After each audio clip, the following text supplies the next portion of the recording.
കണ്ണൂർ കാത്തിരിക്കുന്ന പുഷ്പോത്സവത്തിന് പന്തലൊരുക്കാനുള്ള പ്രവൃത്തി ആരംഭിച്ചു. കാൽനാട്ട് കർമ്മം കണ്ണൂർ പോലീസ് മൈതാനിയിൽ കലക്ടർ അരുൺ കെ വിജയൻ നിർവഹിച്ചു. ജനുവരി 22-നാണ് പുഷ്പോത്സവം ആരംഭിക്കുക.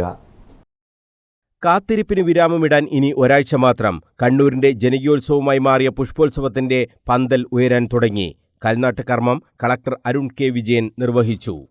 കണ്ണൂർ ജില്ലയിലെ കണ്ണൂർ ഡിസ്ട്രിക്ട് അഗ്രി ഹോർട്ടിക്കൾച്ചർ സൊസൈറ്റിയുടെ ഭാഗമായിട്ട് എല്ലാ വർഷവും നടത്തി വരുന്ന പുഷ്പോത്സവം ഈ വർഷവും നമ്മൾ പോലീസ് മൈതാനത്ത് വെച്ച് ആരംഭിക്കാൻ പോവുകയാണ്.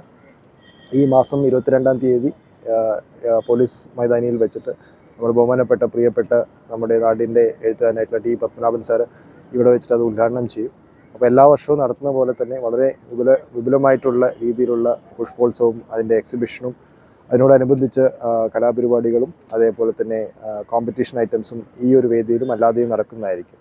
അപ്പോൾ ഇവിടെ വന്നു പോകുന്ന എല്ലാ വ്യക്തികളും കണ്ണൂർ ജില്ലയിലേക്കും കണ്ണൂർ ടൗണിലേക്കും വരുന്നവരെല്ലാവരും ഈ ഒരു വേദിയിലേക്ക് കടന്നു വരികയും ഹോർട്ടിക്കൾച്ചറിൻ്റെ ഭാഗമായിട്ട് ചെയ്തു വരുന്ന പ്രവർത്തനങ്ങൾ അതിൽ നിന്നുള്ള ഒരു ഊർജ്ജം നിങ്ങൾക്ക് എല്ലാവർക്കും പകരം ഞങ്ങൾക്ക് സാധിക്കുമെന്നാണ് നമ്മൾ പ്രതീക്ഷിക്കുന്നത്. ജനുവരി 22 വൈകിട്ട് 6 മണി മുതൽ കണ്ണൂർ പുഷ്പോത്സവത്തിന്റെ വിസ്മയം തുറക്കപ്പെടും. കഥാകൃത്ത് ടി പത്മനാഭനാണ് പുഷ്പോത്സവം ഉദ്ഘാടനം ചെയ്യുക.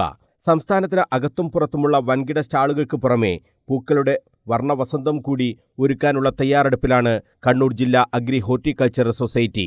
സംസ്ഥാനത്ത് തന്നെ ഏറ്റവും മികച്ച പുഷ്പോത്സവങ്ങളിൽ ഒന്നായാണ് കണ്ണൂർ പുഷ്പോത്സവം അറിയപ്പെടാറ്. കാൽനാട്ടൽ ചടങ്ങിൽ UKB നമ്പ്യാർ അധ്യക്ഷത വഹിച്ചു. Society secretary PV Ratnakaran, P Gopi, EG Unnikrishnan, EVG Nambiar, PV Valsan master, Pullayikkodi Chandran തുടങ്ങിയവർ സംബന്ധിച്ചു. News bureau, Kannur.